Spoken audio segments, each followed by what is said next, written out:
My name's Kerry Chisholm. I'm 79 years old. I live here in Bargo and I'm a member of the Bargo Volunteer Bushfire Brigade, which I have been for 30 years. From the age of 13, when they used to have the school cadet units, shortly after World War II. So I was virtually involved with them since I was 13 years old.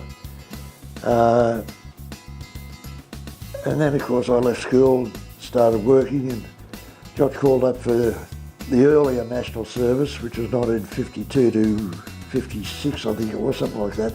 23 years in the Army. I joined for, as we used to back then, Queen and Country. Then I had a spell working for the Department of Education. Then I had the mail run here in Bargo for 11 years. It certainly wasn't financial because as a civilian, I was getting more in a week, financial-wise, than I was getting in the Army for a month. You got your 3 meals a day, your room and board, your clothing, as long as you only want to wear army uniform. But you got all that.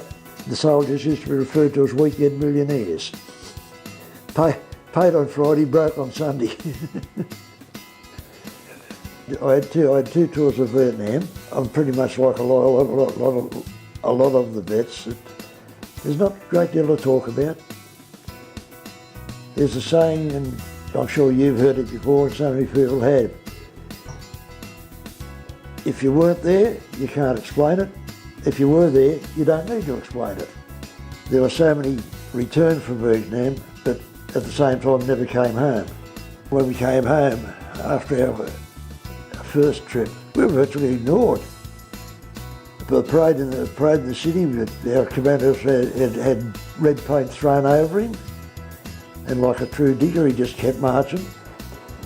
We were called baby killers. All that, yeah. And you just have to absorb that. Just take it. There's no answer to it. He was my next door neighbour, and he was in Bargo Brigade. He said, "Yeah, I want to join the brigade." I said, "Yeah, I really should." So I did. I felt that I should do something for the community. For the support I get from my own family, as most of us do. But you can, unless you can let it take over your life. And like so many of our members, that happened to me too for a while. One particular Christmas day, meal, just put the meal on the table, and off went the sirens. And I said, "Well, I better rip up and just see what's going on." 4 days later, when I got home, that was it. Wasn't it? I didn't even have time to go back home and say, "Oh, we're doing this." It was, "Oh, you're here, good, get on the truck." Brigade captain would come up here and use the phone. He'd ring a number. That number would ring three phones. Those 3 people would deal with, and that would ring 3 more phones. So that was the sort of phone system we had. And there was no conversation, there was just the rings. I believe there's been a lot of improvements in simple things like the hose nozzle. Little simple things. There's obviously been improvements over the last 5-6 years that I'm not even aware of. Before we got the Cat 1s and pumper like we've got now, we had a blitz. All over the years we had quite a few, and as soon as you got out on the freeway, you'd turn your sirens off. Because those poor old blitzers were flat out at 35 miles an hour.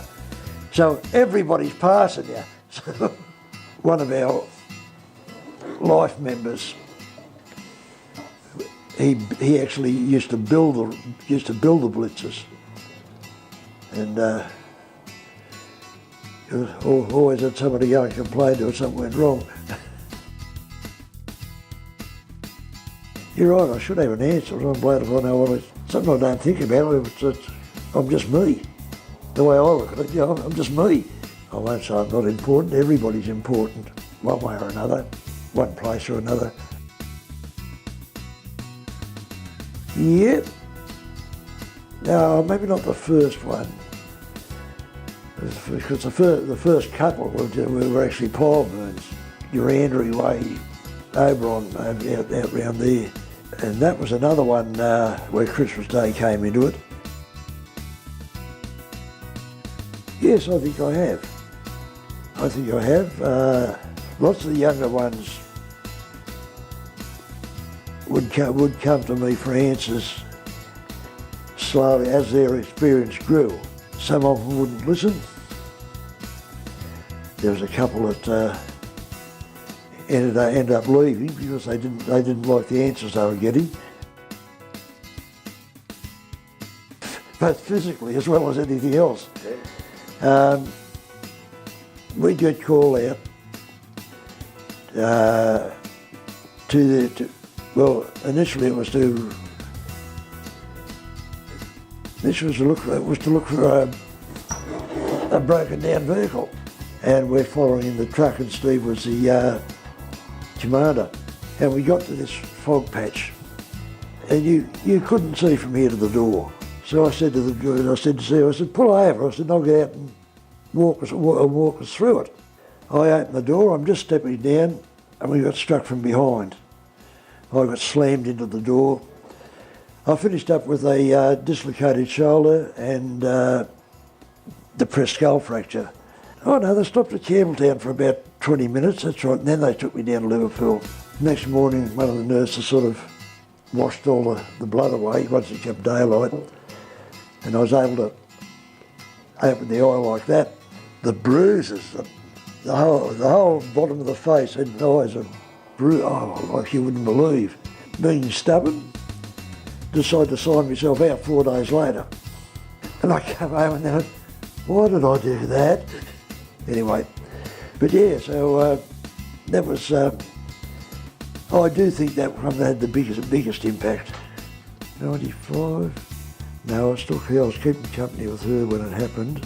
Yeah, 96. The shoulder never fully recovered, and consequently I had to have an operation on that shoulder earlier this year. All the plates and pieces have been replaced over the years.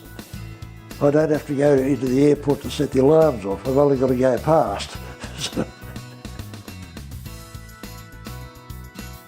Because I had to have both my knees replaced as well. So, and it was getting harder and harder for me to get on the truck. And it was getting to the stage where I might have been a liability. So I said, right, I'm switching over to logistics. Well, I can honestly say that it was an avenue I was quite good at. In a few short words, I will elaborate, but in a few short words, in the case of they want it, we get it.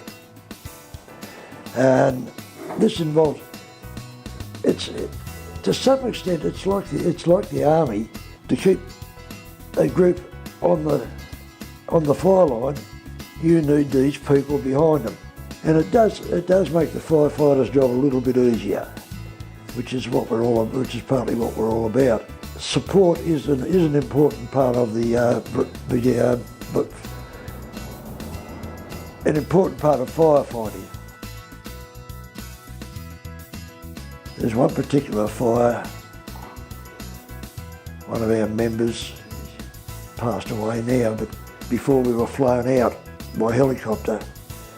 And he's chatting away to the caterers there, and we get called to get on the chopper, and he comes out with this bloody esky with him. Get to our base camp.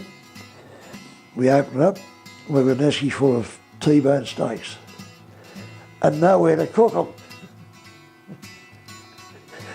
We have to light a fire. We have to light a fire to cook them. First of all, I believe I would ask them, had they really thought about it? Don't rush into it. Joining the brigade is not just running down here and jumping on the back of a truck, and make sure it's what you want to do. because otherwise there's no point.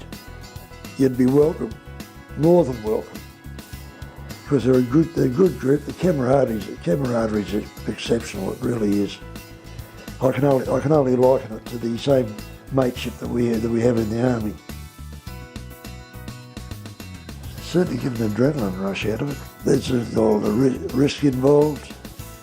Everyone likes to take a risk somewhere at some stage. As I said just in the previous statement, the mateship and camaraderie that's involved, I'd say that's the best I can come with 3 words.